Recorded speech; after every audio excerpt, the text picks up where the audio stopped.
No dia do casamento, todos acreditavam que Inês Ferreira tinha perdido. A irmã mais nova ficou com o noivo milionário, os elogios, os aplausos e a vida de luxo que toda a família desejava. Já Inês foi empurrada para os braços de um homem que chegou de bicicleta e que todos chamavam de pobre. Enquanto os convidados riam dela, ninguém imaginava que aquele homem escondia um segredo capaz de transformar o riso deles em vergonha. E quando a verdade finalmente viesse à tona, a família que a rejeitou descobriria que tinha humilhado a mulher errada. Antes de a gente começar, me faz um favor. Clica no botão de inscrever aqui embaixo no canal Contos de Eli. A gente traz histórias reais sobre pessoas reais, o tipo que faz você pensar 2 vezes sobre como trata os outros. E se você curtiu, deixa um comentário me contando de onde você está assistindo. Eu adoro saber. Então, bora lá. A casa da família Ferreira no Porto era do tipo que comunica a história mesmo antes de você entrar. Aquele misto de pedra antiga e jardim bem cuidado que no Porto aparece em certas ruas do lado de Foz e que diz sem dizer que há gerações a habitar o mesmo lugar. Naquela manhã de junho, a casa estava cheia de flores, de funcionários de catering, de fotógrafos e de convidados que iam chegando com aquela energia de festa que ainda não começou, mas que já tem o calor antecipado de quem veio para ver alguma coisa importante. Havia 2 casamentos naquele dia. Isso não era comum. Era resultado de uma coincidência de datas que havia sido proposta por Carolina, que havia dito que seria bonito casar no mesmo dia que a irmã, e que a família havia aceito com o entusiasmo que costumava receber as ideias de Carolina, que era o entusiasmo que não avalia, que aceita primeiro e considera depois, se é que considera. Carolina Ferreira tinha 28 anos e era o tipo de pessoa que ocupa o centro de qualquer ambiente, que entra não por qualquer qualidade específica que pudesse ser identificada, mas por aquela combinação de ser bonita, de haver sido tratada como especial desde pequena e de haver aprendido que o mundo respondia a ela de uma forma que ela havia confundido com mérito, mas que era, na verdade, hábito de um sistema ao redor dela, que havia desenvolvido esse hábito em resposta a expectativas que ela nunca havia questionado. O noivo dela era Vicente Martins, 32 anos, empresário com investimentos imobiliários que eram suficientemente lucrativos para aparecer nas páginas de sociedade, mas suficientemente opacos nos detalhes para que a lucratividade nunca fosse muito examinada. Do outro lado da casa estava Inês. Inês Ferreira tinha 31 anos e havia passado a vida inteira num lugar específico dentro da família que não tem nome oficial, mas que qualquer pessoa que o viveu reconhece imediatamente. Era o lugar da filha que funciona, que está lá quando é preciso, que não dá trabalho, que por isso mesmo não recebe atenção, porque a atenção vai para onde há problema ou para onde há brilho, e ela não era nem uma coisa nem outra na percepção da família. Era a que organizava as coisas, a que aparecia nas situações difíceis, a que havia cuidado da mãe nos meses que a mãe havia estado doente, sem que ninguém houvesse proposto que Inês fosse a responsável. Havia sido aquela sequência natural de quando ninguém se opõe a uma responsabilidade, é porque alguém vai assumir, e aquele alguém foi Inês, porque era sempre Inês. O noivo de Inês chamava-se Diogo Souza. Havia chegado naquela manhã de bicicleta, o que havia causado o primeiro momento de silêncio da festa, antes que o silêncio virasse comentário e o comentário virasse gargalhada. Era bicicleta normal, não de desporto, do tipo de cidade, e Diogo havia chegado com ela como quem chega num meio de transporte razoável para a distância que havia percorrido, sem cerimônia, sem perceber ou sem se importar com o efeito que havia causado. Era um homem de altura mediana, rosto agradável, sem ser extraordinário. Aquele tipo de aparência que as pessoas descrevem como comum, sem perceber que comum é um julgamento que diz mais sobre quem julga do que sobre quem é julgado. Usava um fato que era bom, mas não ostensivo, sapatos bem tratados, expressão de quem está a observar o ambiente sem necessidade de o impressionar. Havia cumprimentado a família de Inês com aquela cordialidade específica de quem não precisa de aprovação, e por isso a sua cordialidade é genuína em vez de calculada. Alguém havia tirado foto da bicicleta, havia partilhado, havia o comentário inevitável sobre a diferença entre os dois noivos, o de Carolina, que havia chegado em carro caro, e o de Inês, que havia chegado em bicicleta, e o comentário havia corrido a festa com aquela velocidade que os comentários cruéis têm quando encontram a audiência preparada para receber. O pai de Inês havia dito ao ouvido da mãe uma coisa que Inês havia ouvido porque estava mais perto do que devia. Havia dito que esperava que o casamento da Inês ao menos não envergonhasse completamente o da Carolina. A mãe havia dito que havia prometido silêncio e que o silêncio era o melhor que podiam fazer. Inês havia ouvido. Havia ficado a olhar para frente. Havia tido a expressão de quem ouviu coisa parecida muitas vezes antes e que o mecanismo de defesa já funciona automaticamente, que é a expressão de ausência, que é na verdade presença máxima, mas virada para dentro. Diogo havia chegado ao lado dela naquele momento. Havia colocado a mão no ombro dela com aquela leveza de toque que existe entre pessoas que se conhecem bem. Havia dito em voz baixa: "Estás bem?" Não era pergunta. Era a observação de quem estava a perceber que ela não estava completamente bem e que estava a dizer isso de uma forma que não exigia que ela respondesse o contrário do que estava a sentir. Inês havia olhado para ele. Havia dito que estava. E havia sido verdade o suficiente para continuar. Havia uma coisa sobre Diogo que Inês havia notado desde o início, que era que ele parecia não ter a urgência que a maioria das pessoas tem de ser visto de determinada forma. Havia pessoas que passavam a vida inteira a construir imagem, a gerir percepção, a garantir que o que os outros achavam delas correspondia ao que elas queriam que os outros achassem. Diogo parecia completamente livre disso. Não da forma de quem não se importa com ninguém, mas da forma de quem se importa com as pessoas certas, e não com a opinião das erradas. Tinham se conhecido há 1 ano e meio num café do Bonfim, onde Inês ia trabalhar nas tardes em que o escritório ficava pesado demais e precisava de ambiente diferente. Diogo havia estado sentado na mesa ao lado com um caderno e um café. Havia olhado para ela uma vez, havia voltado para o caderno, e havia sido Inês quem havia falado primeiro porque havia derrubado a caneta e ela havia rolado até debaixo da cadeira dele e havia sido situação que exigia interação. Haviam falado por 20 minutos. Ele havia pedido o número dela antes de ir embora. Nos meses que haviam seguido, Inês havia aprendido sobre Diogo o que Diogo mostrava, que era consistente, mas seletivo.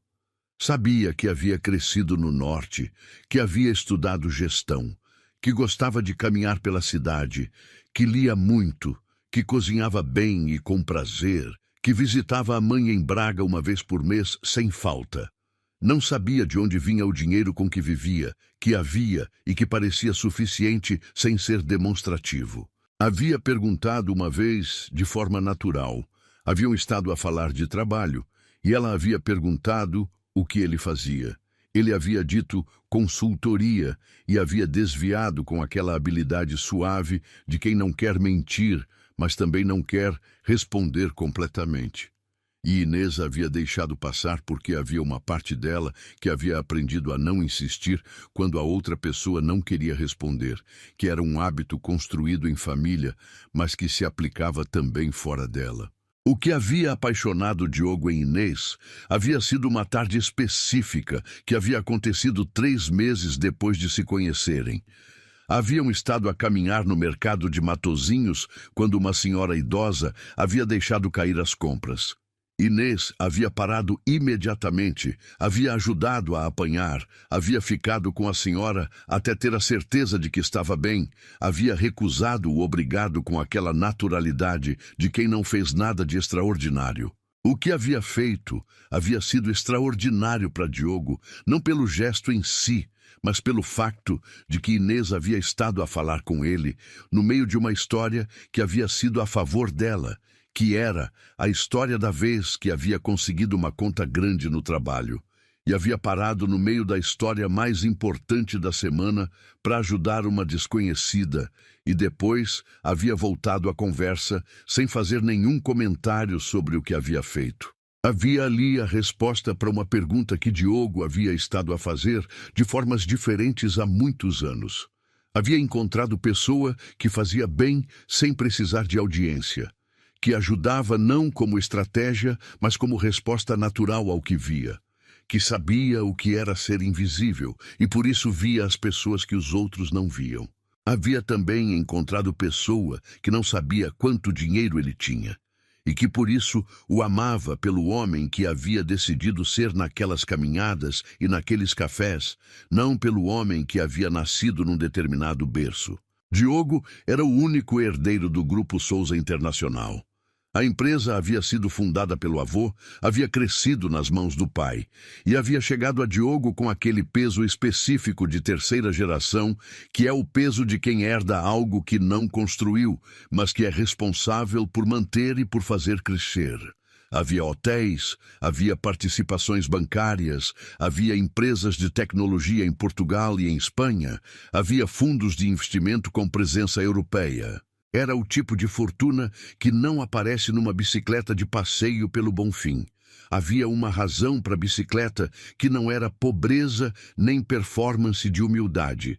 Era hábito construído conscientemente ao longo de anos de vida que Diogo havia escolhido viver da forma mais próxima possível de quem seria se não houvesse o grupo e a fortuna e o nome.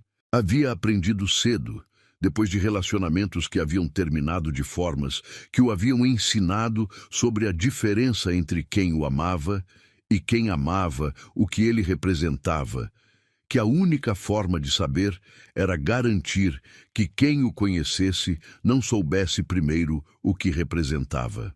A cerimônia havia sido dupla no jardim da casa. Carolina havia entrado primeiro, naturalmente, que era como as coisas funcionavam naquela família. Carolina entrava primeiro e o resto entrava a seguir. Havia fotografias, havia o fotógrafo a dizer posições, havia a família a aglomerar-se em volta da Carolina e do Vicente, com aquela energia de quem está a participar de algo importante. Inês havia entrado a seguir, com o pai que havia feito aquele gesto de levar ao altar, com a expressão de quem está a cumprir protocolo, sem a camada de emoção que o gesto merecia, e havia chegado ao lado de Diogo, que havia sorrido para ela, com aquele sorriso específico que era só dela, que era o sorriso de quem tem contexto de volta. Havia um momento da cerimônia que Inês havia guardado. Era o momento em que Diogo havia olhado para ela e havia dito as palavras do compromisso com aquela atenção de quem está a dizer algo que já havia dito em silêncio muitas vezes antes e que por isso a versão em voz alta era só confirmação. A recepção havia sido no terraço da casa com vista para o Douro. Havia a mesa principal dos noivos e havia as mesas dos convidados e havia uma distância implícita entre a mesa de Carolina e a mesa de Inês, que era a distância de posição social determinada antes da festa ter começado. O fotógrafo havia passado mais tempo na mesa de Carolina. Os brindes haviam sido mais longos para Carolina. Os convidados haviam circulado mais à volta da mesa de Carolina. A mãe havia passado pela mesa de Inês uma vez, havia dito que estava bonita, havia ido embora antes que Inês pudesse responder.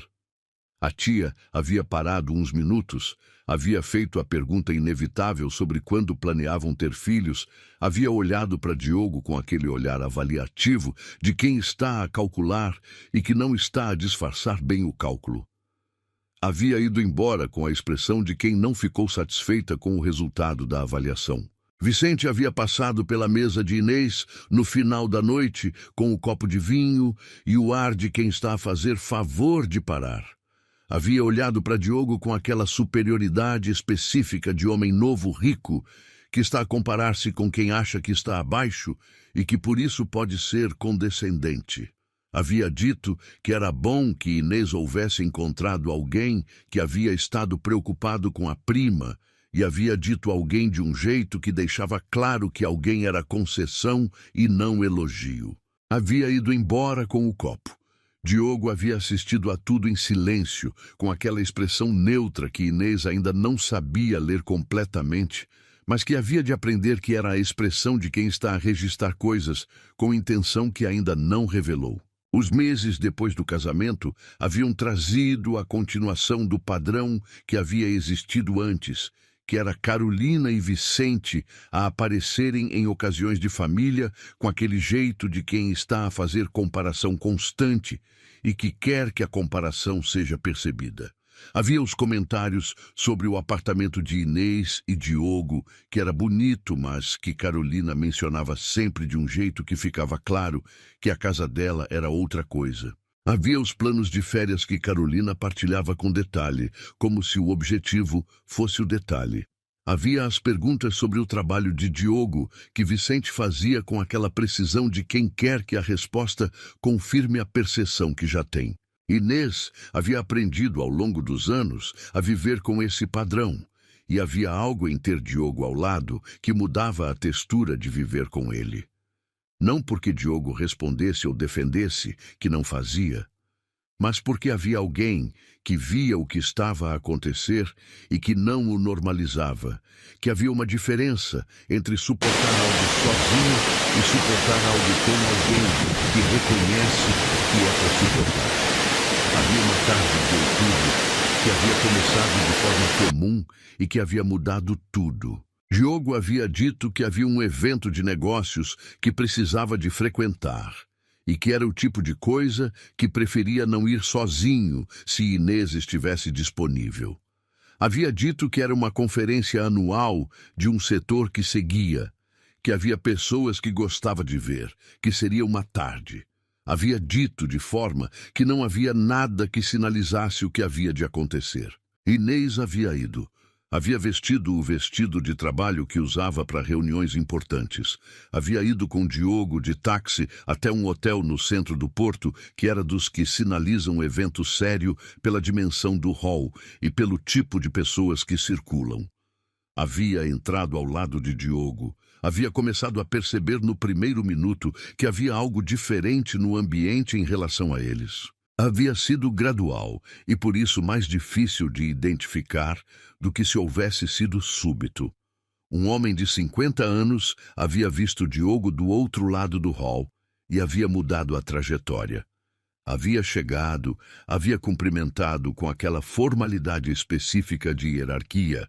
Havia dito Dr. Souza de um jeito que era diferente de doutor como tratamento comum e era doutor como posição.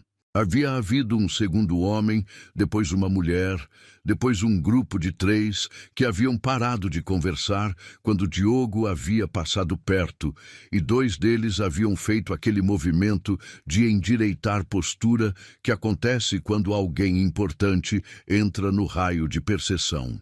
Inês havia começado a observar. Havia uma funcionária do hotel que havia chegado e havia dito ao ouvido de Diogo que a sala VIP estava pronta, o que era informação que implicava sala VIP reservada antes de chegarem.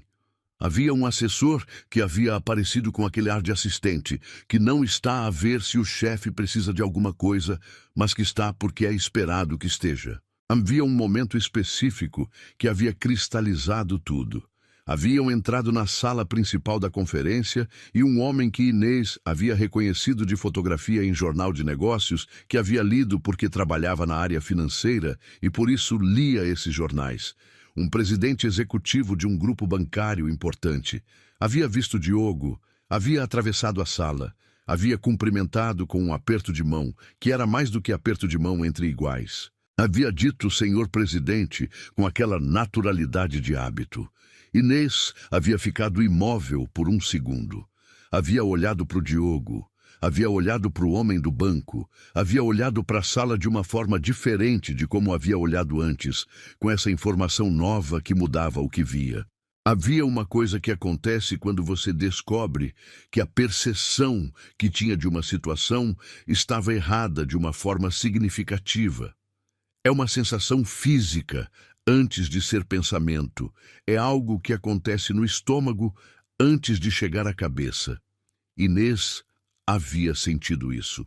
Havia ficado ao lado de Diogo durante o resto do evento com aquela presença dupla de quem está presente em dois lugares ao mesmo tempo, um no evento e outro numa conversa interna que havia começado e que não havia de acabar até chegar a casa. No táxi de volta, havia ficado em silêncio. Diogo havia ficado em silêncio também. Havia o silêncio de dois que sabem que há conversa a ter e que estão a decidir como chegar a ela. Em casa havia sido Inês a começar. Havia dito, com aquela calma que era característica dela, mas que tinha abaixo dela uma temperatura que só quem a conhecia bem reconhecia. Que havia algumas coisas que havia visto na tarde que gostaria de entender melhor. Diogo havia ficado em silêncio por um momento. Depois havia dito que havia uma coisa que havia estado a adiar dizer e que havia chegado a hora de dizer. Havia contado. Havia contado o Grupo Souza Internacional, o avô, o pai, a herança, a dimensão do que havia herdado. Havia contado de uma forma que não era revelação dramática, mas que era confissão honesta, com aquela qualidade de voz de quem está a entregar algo que guardou com cuidado e que sabe que a entrega tem custo. Havia também contado o porquê.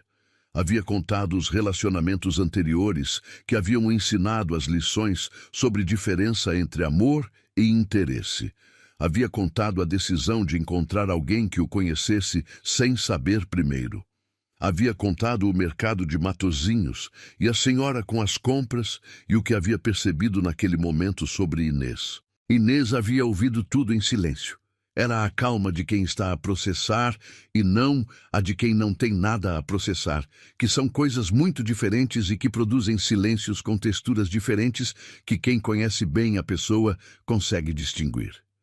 Quando Diogo havia terminado, havia ficado à espera. Havia nessa espera a vulnerabilidade de quem acabou de dizer coisa que não tem como não dizer e que por isso está exposto ao que vier a seguir. Inês havia dito, depois de um tempo que havia sido suficientemente longo para que Diogo não soubesse o que vinha. Tens alguma ideia do que é passar a vida inteira a ser tratada como menos pela própria família? De crescer a ouvir que a irmã é a especial e que tu és a que funciona? De casar no mesmo dia que a irmã e de ser a piada do casamento enquanto ela é a protagonista? Havia pausado, e sei que sabes, porque estiveste lá e escolheste ficar ao lado de mim de qualquer das formas, e isso é o que fica. Havia outra pausa, e depois, mas vais ter de me dar tempo, porque descobrir que a pessoa com quem vives guardou algo desta dimensão precisa de tempo. Não porque o amor mudou, porque a confiança precisa de se reajustar ao que agora sei, e esse reajuste é meu e não se apressa. Diogo havia ficado em silêncio. Havia uma coisa no rosto dele que era alívio e também é a antecipação de saber que há trabalho a fazer e que o trabalho estava disposto a fazer. Havia dito que havia todo o tempo que ela precisasse, que havia esperado 1 ano e meio para ser ele mesmo com ela, que podia esperar mais. O reajuste havia levado meses. Havia sido feito de conversas e de momentos e de Diogo ser consistente no dia a dia de uma forma que ia construindo de volta o que havia ficado abalado. Havia uma tarde em que Inês havia dito que havia uma coisa sobre ele que havia sido igual desde o início e que era que nunca havia tentado ser mais do que o que mostrava. Havia dito que havia percebido que o que havia escondido não havia sido a pessoa, havia sido a circunstância, e que a pessoa havia sido sempre a mesma. Diogo havia dito que era a coisa mais honesta e precisa que alguma vez lhe havia dito sobre si mesmo.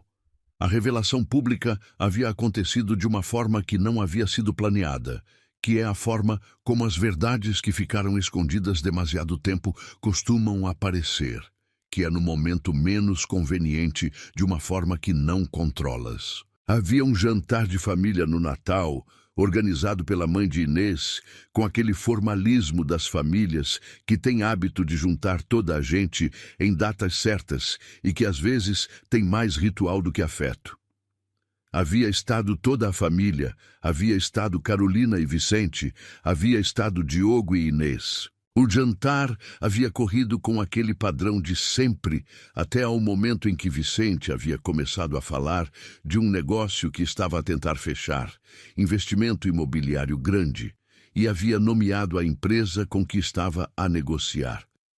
A empresa era do Grupo Souza Internacional. Havia um silêncio que havia acontecido porque Inês havia olhado para o Diogo, e Diogo havia mantido a expressão neutra, mas havia algo nos olhos que ela já sabia ler, que havia dito que estava a calcular o que fazer com aquela informação.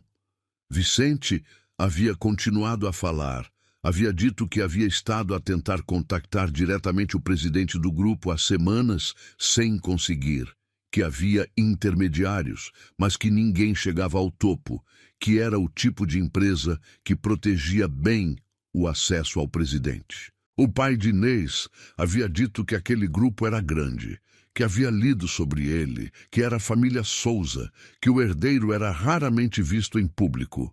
Havia um momento que havia ficado suspenso na sala antes que acontecesse. Diogo havia dito, com aquela voz calma, que era o tom que usava quando havia coisa a dizer, que não precisava de dramatismo adicional, porque o conteúdo já tinha o peso suficiente. Posso ajudar com esse contacto, se quiseres. Vicente havia olhado para ele. Havia a expressão de quem não percebeu. Havia dito como. Diogo havia dito, o meu nome completo é Diogo Manuel Souza. Sou o presidente do Grupo Souza Internacional. A sala havia ficado em silêncio de um tipo diferente de todos os silêncios anteriores naquela família. Era o silêncio de quando a geometria de um espaço muda de repente, e todas as pessoas no espaço precisam de encontrar onde estão na nova geometria. Carolina havia sido a primeira a falar. Havia dito, com aquela voz que estava a tentar manter o controle, mas que estava a falhar nos bordos, que não sabia que Diogo era de essa família.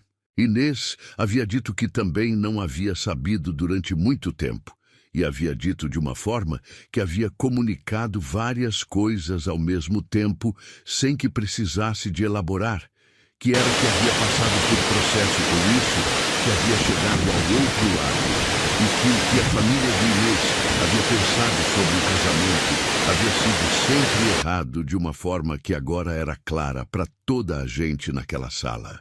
O pai de Inês havia ficado a olhar para Diogo com aquela expressão de recalibração que acontece quando uma pessoa entende que o que havia calculado estava completamente errado. A mãe havia ficado em silêncio. A tia havia dito algo que havia parecido começo de parabéns, mas que havia ficado suspenso no ar, sem terminar, porque não havia forma honesta de acabar aquela frase sem que fosse óbvio o oportunismo. Vicente havia tentado recuperar o terreno com aquela agilidade específica de alguém que passara a vida a gerir percepção de interesse. Havia dito que era extraordinário, que havia sempre acreditado que Diogo era pessoa especial, que havia algo nele que havia percebido desde o início. Diogo havia olhado para Vicente com aquela expressão neutra. Havia dito que sim, que havia coisas que se percebiam desde o início sobre as pessoas. Havia dito sem mais. Carolina havia ficado mais quieta do que Inês havia visto a irmã ficar em muitos anos. Havia uma coisa nos olhos de Carolina que Inês não havia visto antes, que era a expressão de quem vê o mundo de uma forma determinada há muitos anos e que, de repente, percebe que a forma estava errada e que o custo do erro foi alto. Não havia arrependimento imediato, que essas coisas demoram. Havia a premonição do arrependimento. Os meses que havia seguido haviam trazido aquilo que o jantar de Natal havia iniciado. A vida de Carolina e Vicente havia começado a mostrar o que havia estado a mostrar há muito tempo, mas que havia ficado debaixo de suficiente aparência para não aparecer claramente. Os negócios de Vicente haviam tido dificuldades que eram resultado de anos de decisões tomadas mais com estética do que com substância.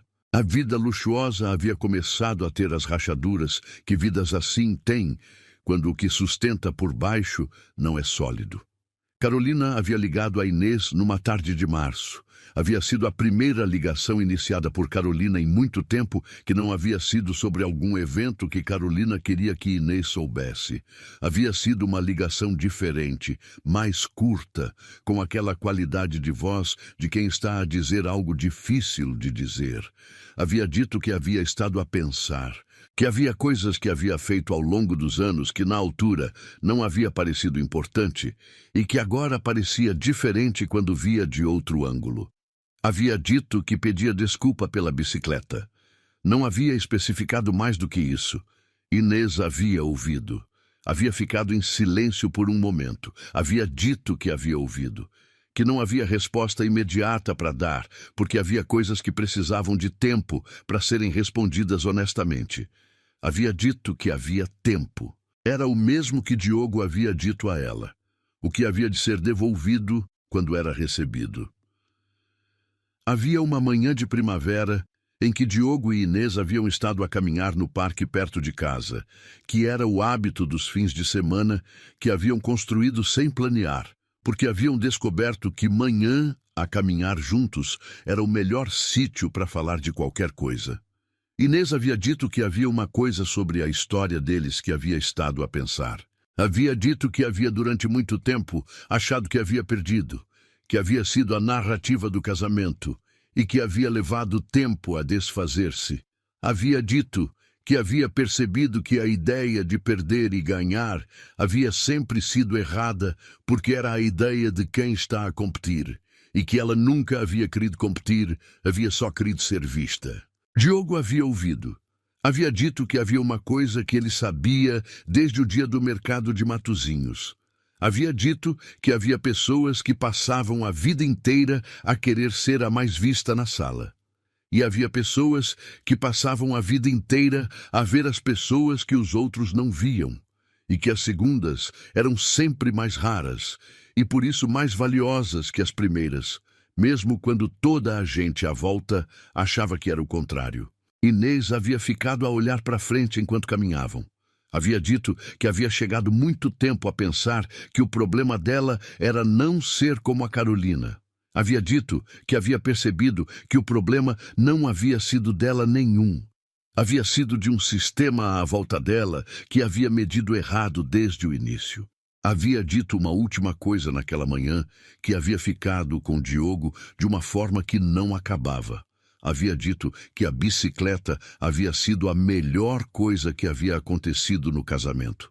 Não porque fosse sinal de alguma coisa que havia de vir, mas porque havia separado imediatamente quem estava a ver e quem estava a olhar, e que havia querido sempre a pessoa que via. Diogo havia ficado em silêncio. Depois havia dito que era a forma mais bonita que havia ouvido dizer aquela distinção. Haviam continuado a caminhar. O sol de primavera no Porto tinha aquela qualidade específica de luz que aparece quando o inverno finalmente vai embora e que faz a cidade parecer que começou de novo.